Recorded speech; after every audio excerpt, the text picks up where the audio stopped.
Si tiene su Biblia, me acompaña a Isaías 57. I changed my mind.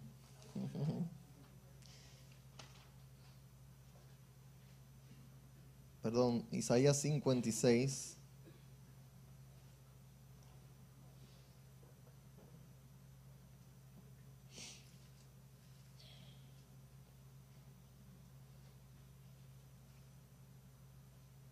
Y después vamos a ir al libro de Filipenses. Leemos y luego oramos. Isaías profetizando a un pueblo sobre las recompensas de los que guardan el pacto de Dios, les dice: yo los llevaré a mi santo monte. Isaías 56, versículo 7. Yo los llevaré a mi santo monte y los recrearé en mi casa de oración. Sus holocaustos y sus sacrificios serán aceptos sobre mi altar, porque mi casa será llamada casa de oración para todos los pueblos. Sabemos que Cristo hizo referencia a estas mismas palabras en Mateo capítulo 21, cuando Él declaró, en el contexto de voltear las mesas de los cambistas que negociaban dentro de su casa, Él hizo referencia a esas palabras del profeta Isaías, estableciendo y afirmando que su casa sería llamada casa de oración, cuya casa somos ¿quiénes? Entonces, Filipenses capítulo 4. ¿Esto sube? En Filipenses capítulo 4, versículo 6, fue que dejé los espejuelos y ahora sí que tenemos problemas. Versículo 6, el apóstol Pablo dice: por nada estéis afanosos. Aquí Pablo está haciendo referencia a un principio que el maestro también hizo referencia en el contexto de enseñarle a sus discípulos a orar. Dice: por nada estéis afanosos, sino sean conocidas vuestras peticiones delante de Dios en toda oración y ruego, gracias,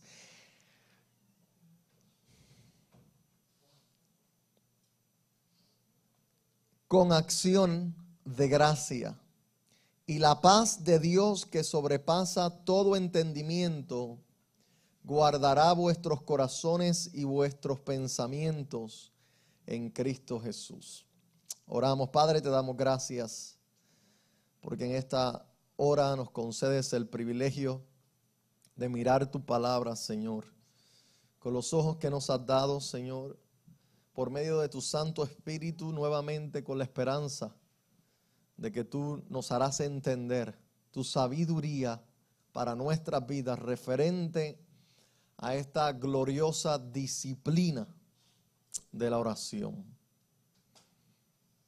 Padre, gracias por lo que nos vas a enseñar, por los retos que nos vas a dar y por la esperanza que encontraremos para nosotros en tu palabra. En Cristo Jesús. Amén. Quisiera comenzar haciendo un resumen de lo que hemos estado hablando referente a este tema de las disciplinas cristianas, sabiendo que todos nosotros hemos entendido y estamos entendiendo que para nosotros poder ver resultados positivos, poder avanzar y aún crecer en nuestra vida cristiana, será sumamente necesario atender las disciplinas que el Señor ha establecido para nuestro propio crecimiento. Y yo sé que la palabra disciplina tiene una connotación como un poco contraria, no placentera para muchos creyentes. Cuando escuchamos el término disciplina, casi lo unimos a lo punitivo, a lo que es castigo, ¿no? A las penitencias como las hablan, ¿verdad? Dentro del mundo católico, esas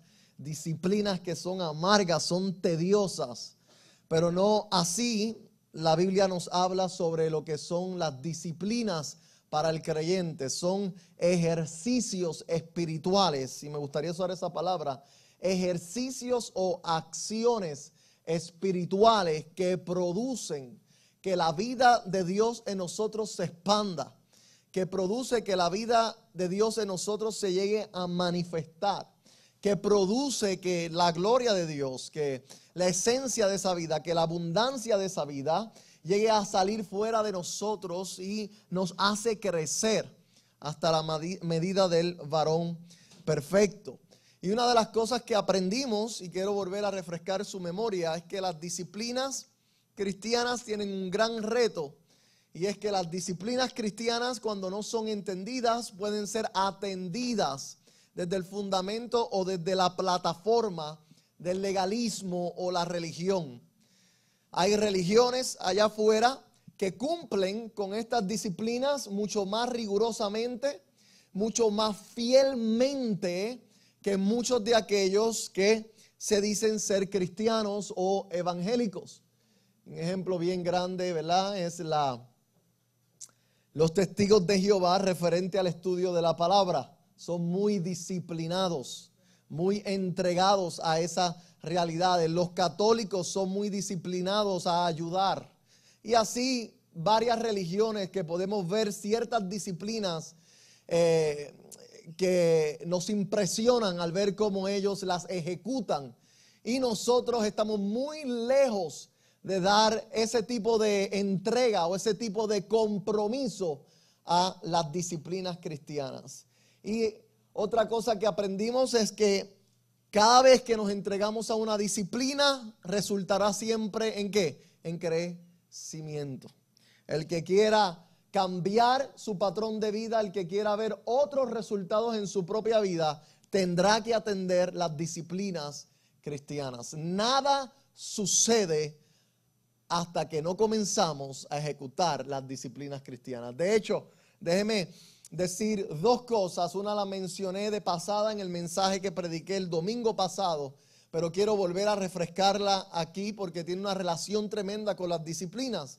Yo estuve diciendo que el evangelio es un verbo, es una ¿qué? Acción. Y en esa verdad se establece que cualquier cosa que va a suceder en el creyente sucede como resultado de una ¿qué? Acción. Y quiero salvaguardar y quiero hacer la diferencia porque creo que muchos cristianos y más dentro del mundo de gracia, dentro del mundo reformado, con un mal entendimiento acerca de la gracia, llegan a manifestar una vida cristiana paralizada en cuanto a disciplinas cristianas, porque de alguna forma generan esta idea que si la salvación es por gracia y no tengo que hacer nada para obtenerla, entonces traduzco que también para obtener cualquier bendición de Dios debo de hacer ¿qué? Nada. Y hay una gran diferencia entre tu salvación y tu crecimiento cristiano. Para la salvación tuviste que hacer absolutamente nada, porque aún la fe requerida se te concedió. Pero no obstante así, cuando se te pasa de este lado de la cruz, al otro lado de la cruz se te lega una cruz. La primera cruz la traspasó Cristo por nosotros. Pero una vez Cristo te hizo hijo, te legó, te heredó una cruz que debes de cargar todos los días de tu vida, cuya cruz va a producir un caminar de disciplinas que producirán la manifestación de su vida. Y hoy día tenemos muchos hijos de Dios sin una cruz. No leen la palabra, no oran, no se congregan, no dan. Salvos por gracia, pero viviendo en desgracia.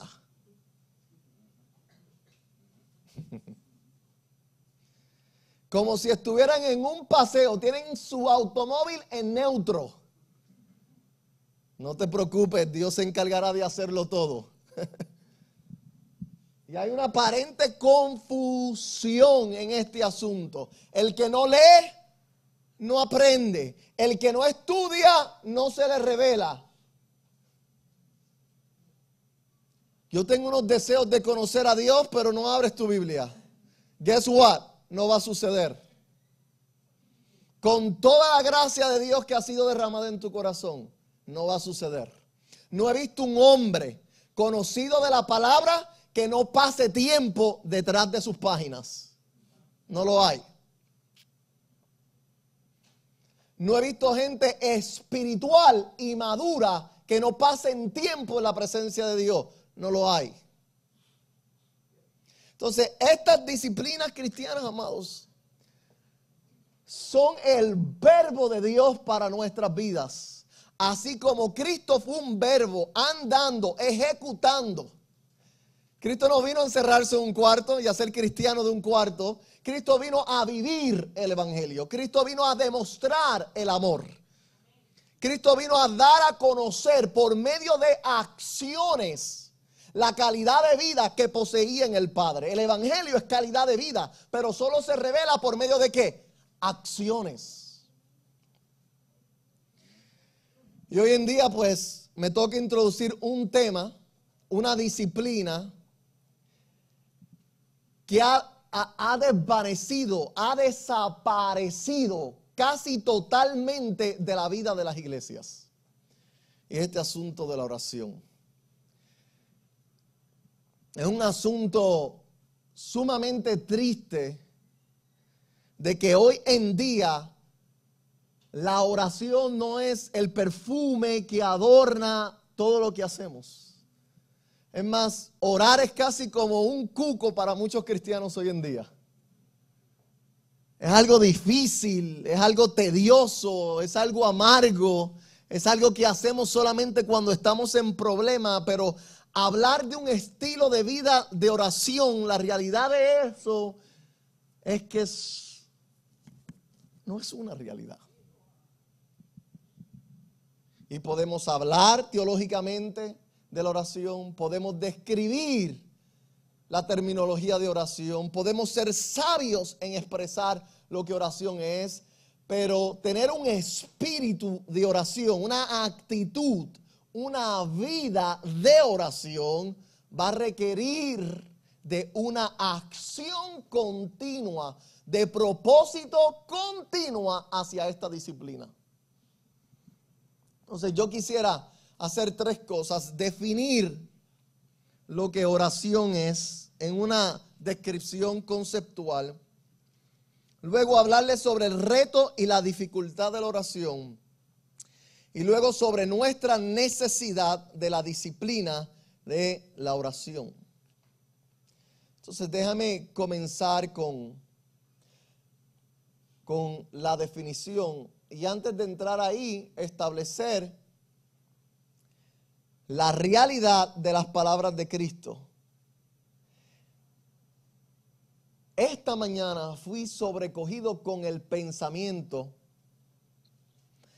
de que Cristo dijo, mira que había escuchado esto y lo había leído, pero nunca me había sobrecogido el pensamiento y me había hecho pensar que cuando Cristo fue a darle un nombre a su casa, no dijo, esta será casa de libertad. No dijo, esta será una casa de estudios, aunque sabemos que eso es parte de la casa. No dijo, esto será casa de adoración. No dijo, esto será casa de gracia, correcto. No es que estoy diciendo que los nombres estén mal. Pero él apuntó y dijo, mi casa será casa de oración. ¡Wow! Note la realidad de esto. Cristo está diciendo, si alguna atmósfera, si alguna realidad va a distinguir mi casa de cualquier otra casa, es que mi casa será un lugar de oración. Antes que cualquier otra casa, el celo de Dios es que su casa sea una casa de oración. Tú y yo entendemos que Cristo no estaba hablando del templo y de las 4 paredes. Proféticamente estaba hablando de mi vida. Él estaba diciendo, tu vida, mi casa y mi habitación será un lugar de oración. Ahí es que comenzamos a entender por qué Pablo dijo, orar sin cesar. Porque la oración debe ser la atmósfera de mi casa. Entonces, eso me provoca a mí a estudiar el concepto de la oración en su forma más básica e importante. Mira esta definición. Podemos ir a la Biblia y estudiar la palabra oración y verla en el griego y ver todo lo que implica, pero yo voy a saltar eso para llegar a una definición conceptual que está encerrada en todo lo que hemos leído en la Escritura. La oración en su definición más básica es aquella apertura del corazón que se inclina en humildad a Dios, reconociendo su dependencia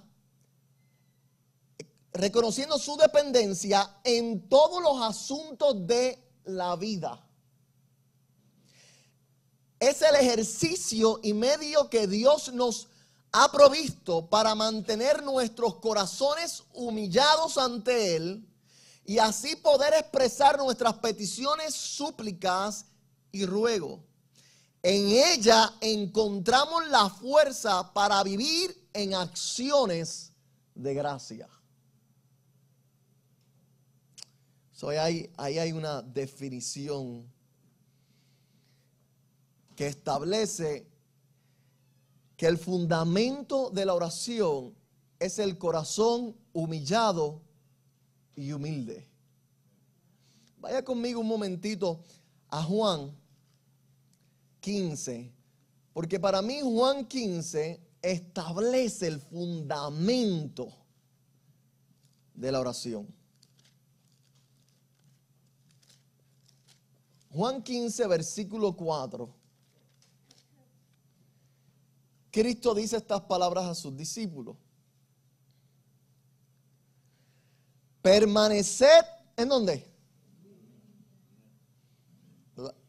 La palabra en inglés me gusta, es abide. Permaneced en mí y yo en. Como el pámpano no puede llevar fruto por sí mismo si no permanece ¿dónde? En la vid. Aquí los pámpanos, ¿quiénes somos? ¿Y él es quién? La vid. Si no permanece en la vid, así tampoco vosotros, si no permanecéis, ¿en dónde? Yo soy la vid, vosotros los pámpanos. El que permanece en mí y yo en él, este lleva mucho fruto. Y esta conclusión, porque separados de mí, nada podéis hacer. Si alguien me preguntara ¿por qué oramos?, la contestación primaria sería porque sin Él nada podemos hacer. ¿Usted está viendo el principio de la humildad ahí? Porque sin Él nada podemos hacer. Permítame hablar sobre el reto y la dificultad de la disciplina de la oración. Vaya conmigo a Mateo 6. La oración tiene un gran reto, tiene unas dificultades tremendas. Mateo 6, versículo 5.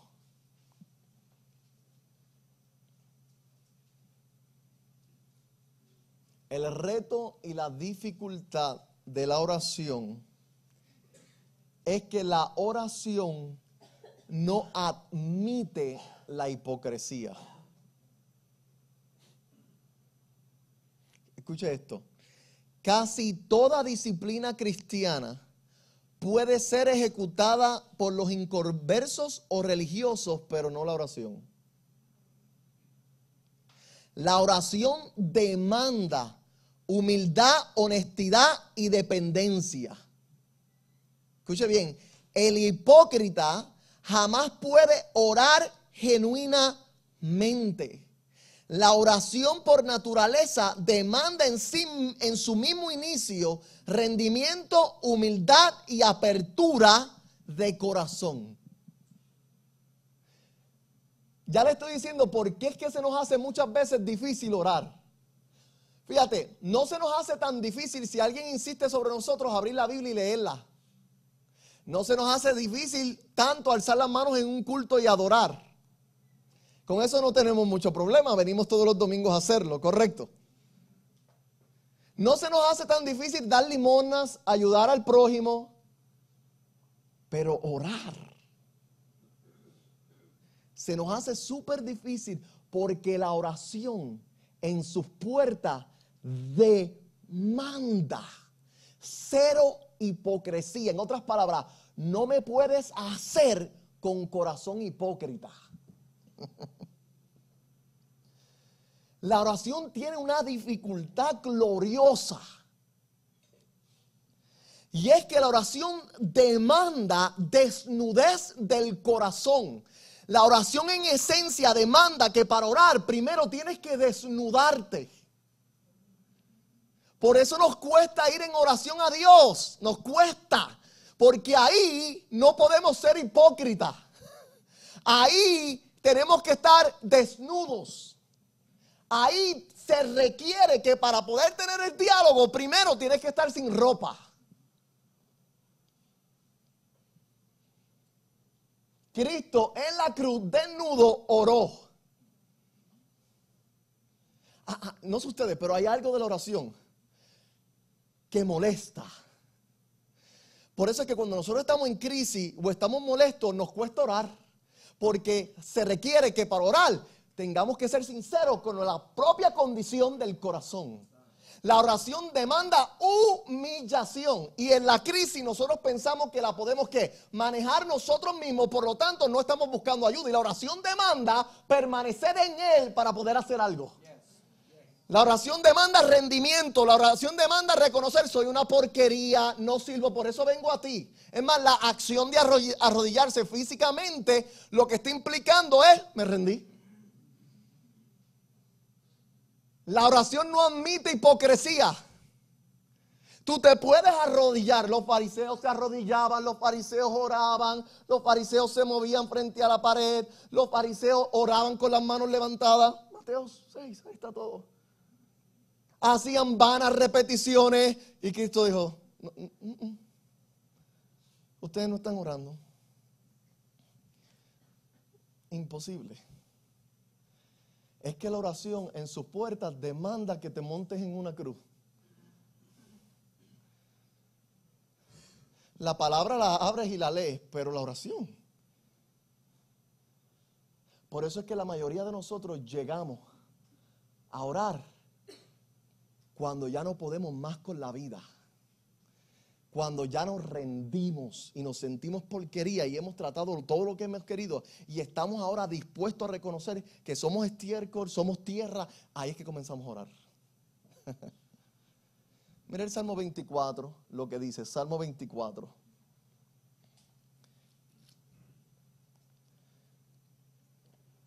No wonder nuestra América ha abandonado tanto este ejercicio.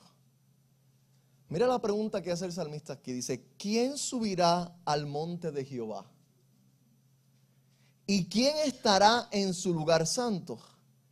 El limpio de manos y puro de corazón, el que no ha elevado su alma a cosas vanas, ni jurado con qué. En otras palabras, él está diciendo: ¿quién puede estar en la presencia de Dios? Condición, tiene que haber una pureza en el corazón. Y la oración es un medio que nos coloca en nuestra conciencia en su presencia. Y en la presencia de Dios, el corazón vano, el corazón hipócrita no puede estar. Corre lejos de allí. Corre hacia las vanas repeticiones. Corre hacia el ejercicio físico que aparenta la oración, pero no puede correr hacia el fundamento de ella. Es que ya de antemano uno sabe que en el momento que uno comienza a orar, Dios va de alguna forma a romper a uno.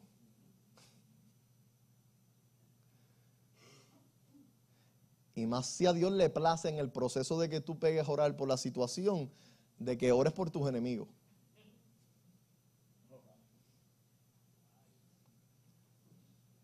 Entonces, esto de orar, estamos hablando de la oración a nivel íntimo con Dios.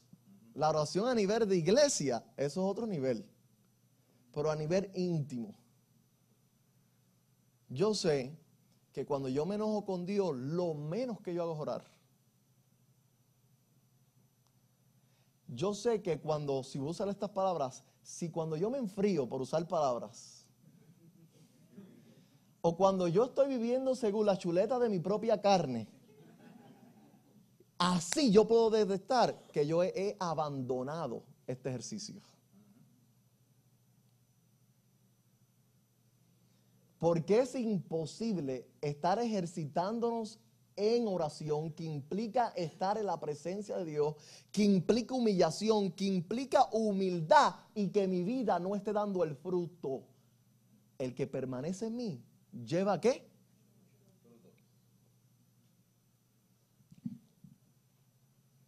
El puro de corazón. La oración requiere. Ella es difícil. Es mucho más fácil un culto de adoración que un culto de oración. Sí, porque la alabanza, todo el mundo sabe hacer esto. Y la música te envuelve. Y ahí estamos envueltos en música. Ahí Dios nos está apuntando hacia ciertas condiciones de nuestro corazón. Ahí, Es más, en medio de un culto de oración pueden cambiar la música y poner a Luis Miguel y todo el mundo sigue. Nadie se da cuenta.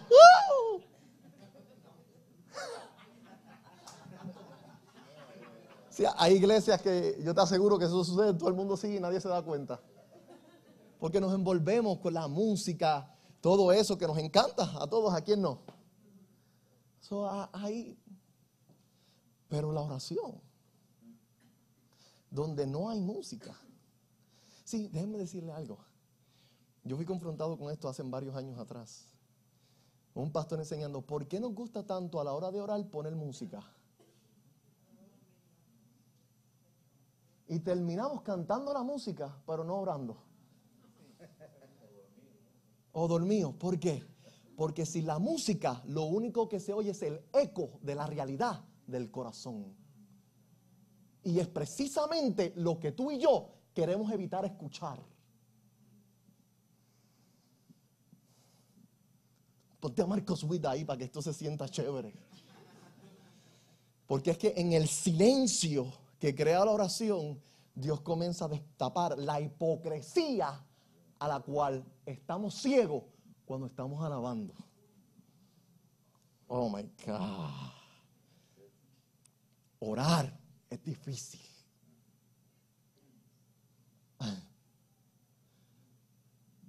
Allí no te puedes esconder. Tú sabes lo que es que tú estás solo con Dios, sea donde te metas, en el closet, arriba, donde tú te vayas. De hecho, la mayoría de nuestras propias actividades no tenemos ese lugar específico y yo no soy tan místico como decir, tú necesitas un closet donde tú te metas a orar. No, estamos hablando, cuando Cristo habló del closet, habló de un lugar íntimo en tu propio corazón, donde quiera que te encuentres. Pero es que allí no acudimos precisamente por los retos que eso implica. Mira, tú sabes que tú estás con Dios porque tú experimentas con Dios dos cosas. Experimentas su amor, pero experimentas una incomodidad increíble. Pregúntale a Isaías. El profeta santo de Dios. Mira, no hay un profeta, yo creo que no ha habido un profeta más santo que Isaías. Una personalidad. En su tiempo, un líder, un profeta con influencia sobre el rey, ¿sí o no? Que tú dirías, wow, Isaías, el que vio 700 años después toda la crucifixión de Cristo y la describió por pedacitos. Cuando Isaías se encuentra en su visión, en Isaías 6, frente a Dios, Y tiene esta revelación de adoración donde los ángeles estaban adorando, pero está solo con él. Después de un ratito dice, soy hombre de labios inmundos. Hay incomodidad. Hay incomodidad en la presencia de... ¿Cómo es posible que estemos a solas con un Dios santo y no sintamos incómodos sabiendo que nosotros tenemos grandes retos con nuestra propia naturaleza? Es incómodo, no es placentero. Placentero es un culto de música. Placentero, predicar. Placentero, enseñar. En mi caso, ¿sí o no? Pero orar. Cuando sé que allí Dios me va a traer las cositas de las cuales yo no quisiera hablar. Dios, deja las finanzas mías quietas. Deja mi genio quieto. Deja mi matrimonio quieto. Estamos en paz. ¿Tú no viste el culto del domingo? Dios, deja a mis hijos y mi quieto. Pero Dios no admite eso en la oración. Y lo que me agrada a mí y lo que me cuesta a mí es que Dios dijo, mi casa. O sea, mi relación contigo se establece en la realidad de orar. Si no estamos orando, no somos casa. Wow. A veces yo predico estas cosas y después digo, ¿por qué yo prediqué eso? Dios mío.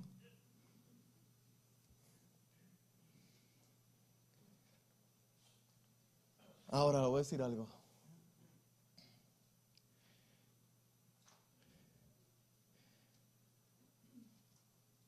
Dios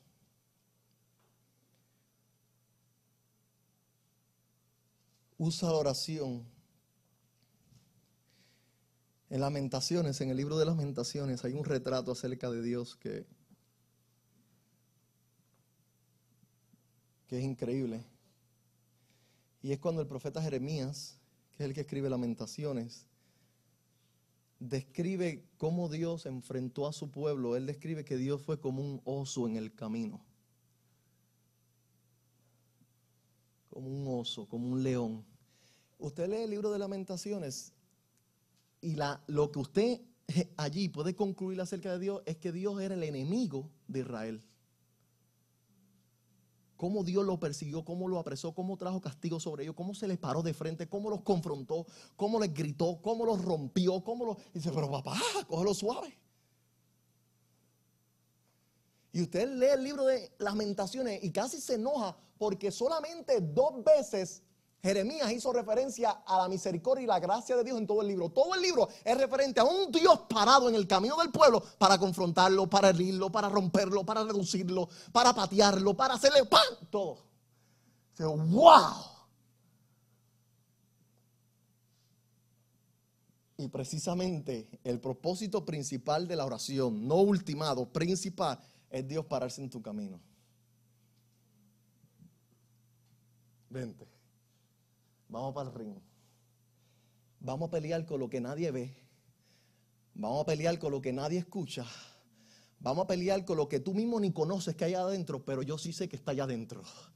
Y en la oración es como un ring, donde el Espíritu Santo se te cuadra de frente y está frente a ti, con el celo de sanarte, con el celo de liberarte, con el celo de edificarte. Si te rehusas a orar, te rehusas.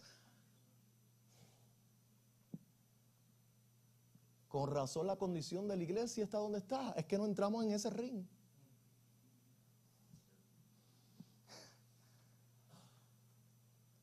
Ese ring es duro.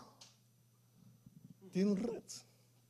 De ese ring nadie sale con el cinto. Sí, eso es rodeado de alambres de púa, fuego, y el que pierda se sale de Puerto Rico y del Carlitos Colón. De ahí salimos como Carlitos Colón. Ensangrentado. Bueno, perdón, para los que no conocen, ¿verdad? Ustedes son tan vanagloriosos, se creen que todo el mundo es puertorriqueño. Carlitos Colón era un luchador de lucha libre famoso y peleaba así en rines rodeados de alambres de púa y todo eso. contenedores en la frente y todo ese revolú. Y todavía yo creo que tiene 80 años y está regresando ahí. Sí, en todo. Pero por lo menos estaba metido en el ring. Y ese ring, últimamente, lo que quiere es tu propia, ¿qué? Bendición.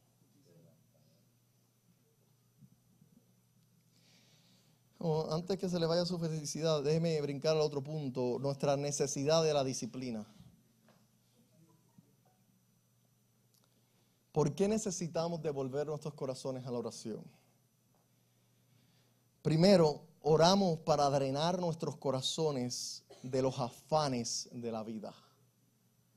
¿Qué fue lo primero que dijo Pablo en Filipenses, donde leímos? Por nada estéis. Fue lo mismo que Cristo, después que le enseñó a sus discípulos a cómo orar. Yo espero en este proceso que discutamos toda la oración de Cristo, toda, cantito por cantito. Porque Él enseñó a sus discípulos a orar. Y todos estos principios están envueltos dentro de esa oración. Es una oración de humillación que requiere humildad, que rompe a cualquiera.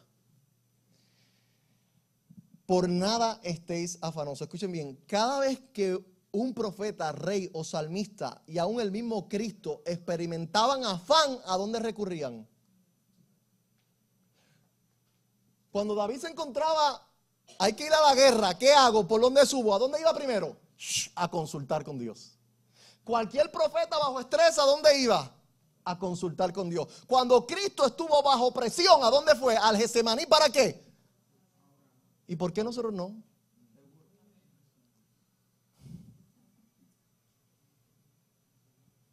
¿Será porque allí se nos va a decir lo que no queremos escuchar? La oración es el mejor remedio para drenar tu corazón de todos los afanes que tú colectas durante la semana. Tú sabes las ansiedades, los afanes, las cargas y la basura que tú colectas en tu trabajo en toda una semana. ¿Qué outlet tú tienes para soltar todas esas cargas? Tu marido, tu pareja, tus hijos. La oración sirve como un lugar donde voy para tirar mis cargas. ¿Acaso él no dijo, poned sus cargas sobre qué? Sobre mí. Por nada estéis afanosos, porque estás cargando algo que no te pertenece. La oración te ayuda ¿a qué? A soltarlo. Dios, esta condición, suéltala aquí. Este trabajo, suéltalo aquí. Ora, y así muchos ejemplos. Sabemos de Ana, ¿verdad? Que estaba muy afanada con la situación de que no podía tener hijos. Y solamente cuando llegó al templo y oró, entonces quedó embarazada. Mientras tu corazón está lleno de ansiedades, tú no puedes producir los frutos. Permaneced en mí para que llevéis mucho ¿qué? Estás demasiado preocupado con los afanes de la vida y por lo tanto los propósitos de Dios no pueden ¿qué? Florecer. Demasiado. Y cuando oramos, soltamos, nos drenamos, se limpia el corazón, se vuelve puro el corazón. Soltamos la ansiedad de todo lo que nos causa la vida. Cuando oramos referente a su conocimiento, descansamos en él. Por eso es que uno de los efectos de la oración es que tú te sientes en paz. Y gente testifica, es que me siento tan liviano. Después de pasar un rato en su presencia, siento como que alguien tomó una carga sobre mí y la arrancó precisamente. Cuando tú estás sintiendo afán, ¿a dónde tú corres? Oye, Cristo, el Hijo de Dios, corrió al Padre en su afán y descargó sus ansiedades, ¿sí o no? Lloró allí, lágrimas como de sangre. Tembló allí, suplicó allí, pidió allí. Y luego que salió de allí, salió fortalecido para enfrentar lo que humanamente no se podía enfrentar, la cruz. Ay, Dios mío, ya dije otro principio ahí que no está aquí. Pero mire, la oración no es para cambiar la voluntad de Dios. La oración de Cristo no cambió la cruz. La oración cambió a Cristo. La oración está para cambiarte a ti, para fortalecerte a ti, para que puedas enfrentar aquello que la oración no puede cambiar, su voluntad. Dios, vengo ante ti para que cambies a mi jefe. No. La oración es para cambiarte a ti, para que puedas soportar con alegría y esperanza a tu jefe. De tal manera que al próximo día te puedas parar ante al mismo jefe que pensabas que te iba a dominar y decirle, estoy por encima de ti, por encima de tus actitudes, por encima de tu odio. Dios me ha elevado para poder soportarte y para poder celebrar la realidad de tu presencia en mi vida. Por eso después que Cristo oró, el autor de Hebreos dice que soportó la vergüenza de la cruz por el gozo que fue puesto delante de él. Ese gozo lo recibió en Getsemaní.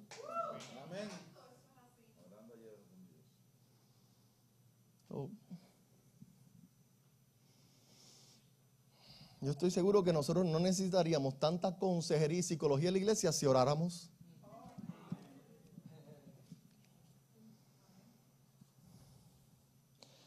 Ve, oramos para manifestar.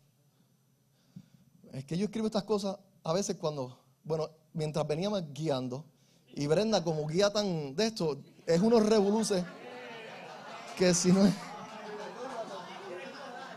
tengo que orar por ella.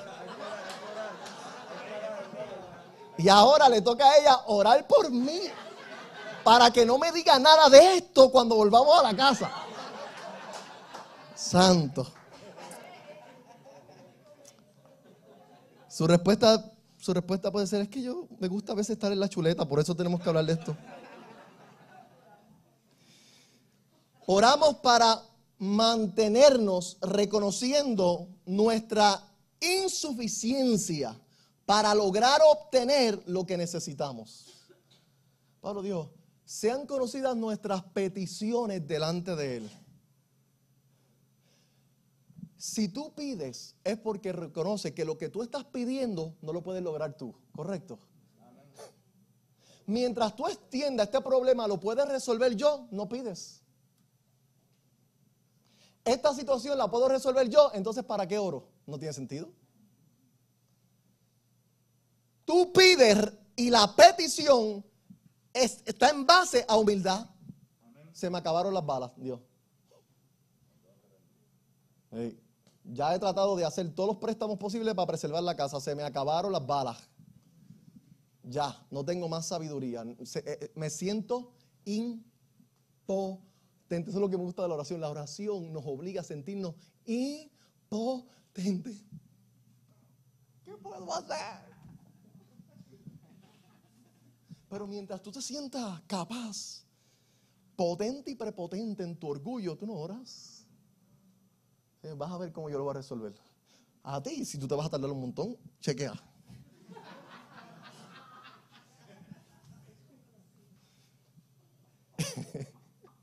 Somos unos expertos, ¿verdad? A veces, tengo esta petición ante Dios y tan pronto la pedimos, vamos a hacer todo lo que sabemos hacer para tratar de ayudar a Dios a cumplir lo que Él nos ha prometido que va a cumplir. Y pregúntale a tu hermanito Abraham si eso es no meterse en problemas.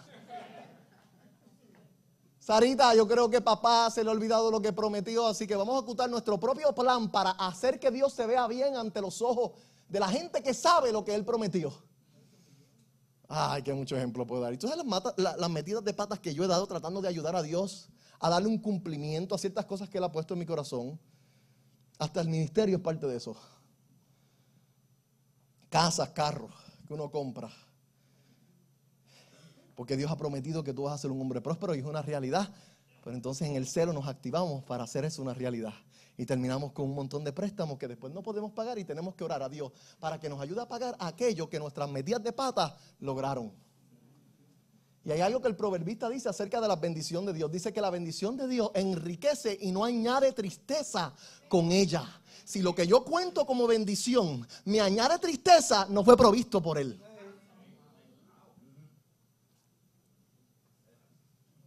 Los Ismaeles siempre serán un dolor de cabeza. El que ora reconoce que la contestación a su oración está fuera de su alcance. Cristo dijo, separados de mí, nada podéis hacer. No hay una foto más preciosa que ver a un rico orando.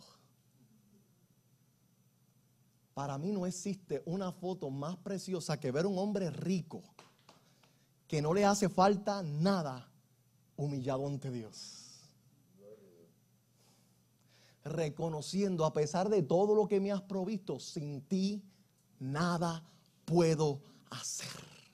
No puedo sostener estas riquezas como no las pude producir, no las puedo mantener. Y como sé que las quitas cuando te da la gana y las pones cuando te da la gana, y se requiere de tu propia sabiduría para yo poder administrarla en forma de que me produzca a mi placer, por eso oro. El rico tiene más razones para orar. La oración del pobre la conocemos. Señor, súpleme la riqueza del rico.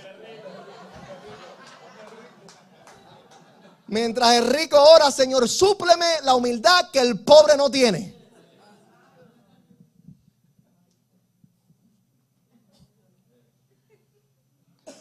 Tres, oramos para darnos cuenta de lo que hay en nuestros corazones.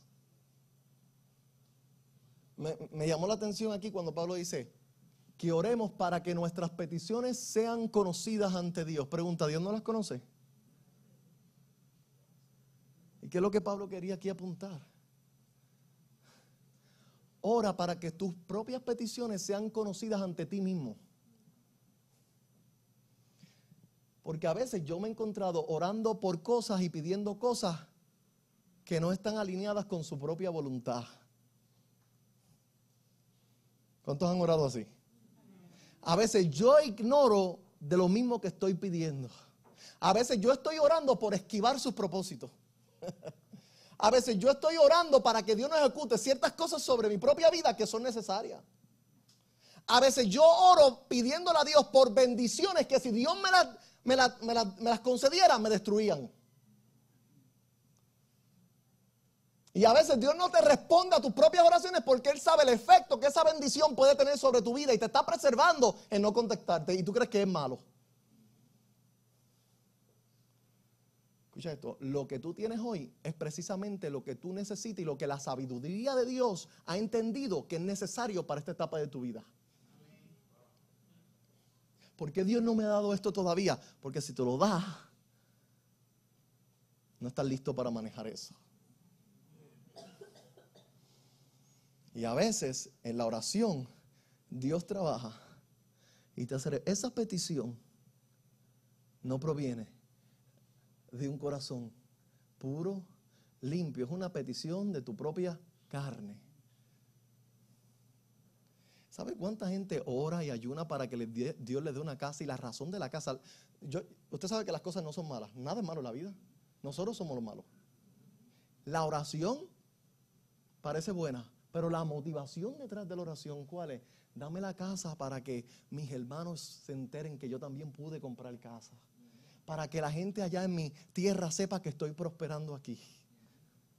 ¿Cuál es la motivación? Y en oración Dios expone las motivaciones de nuestras propias peticiones. Por eso Cristo decía, todo lo que pidieres al Padre, Él lo os dará. ¿Y por qué no me da todo lo que yo he pedido? Porque hay una condición. Si oramos de acuerdo a su voluntad. En la oración Dios revela mi intención en la petición y también revela su voluntad para que yo pida de acuerdo a ella. Un ejemplo, entré a la oración pidiéndole arráncale la cabeza a este hermano. Y si Dios obra en mi corazón, termino diciendo, Dios, déjasela ahí y concédele bendición en todo lo que hace. En la oración Dios reveló mi propia vana petición y luego su voluntad. Oramos para mantener un corazón agradecido. Pablo dice que sean conocidas nuestras peticiones y ruegos en acciones ¿de qué? De gracia, adoración. La oración produce su paz. Vuelve a Filipenses, ya estamos terminando. Filipenses 4, versículo 7. Mire lo que dice aquí Pablo, que es el resultado. Dice 4:7. Dice, y la paz de Dios. ¿Qué pasa cuando oramos?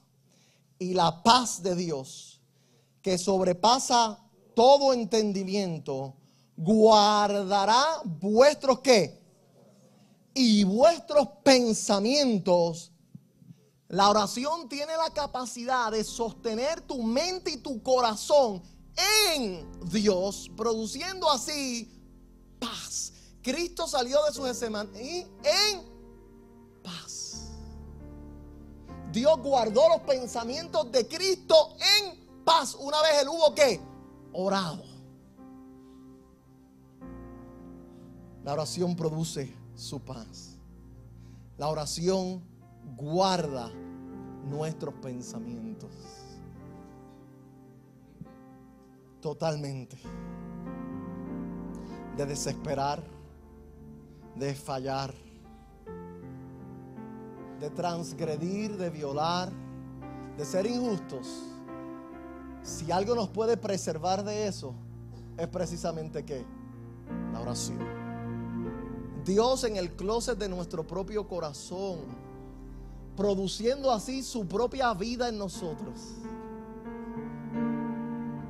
Y la promesa de Él, escucha bien, que una de las cosas que muchas veces juega un papel importante para descalificarte en proceder en orar, es no sentirte acepto, es no sentirte amado, es creer que no tienes acceso.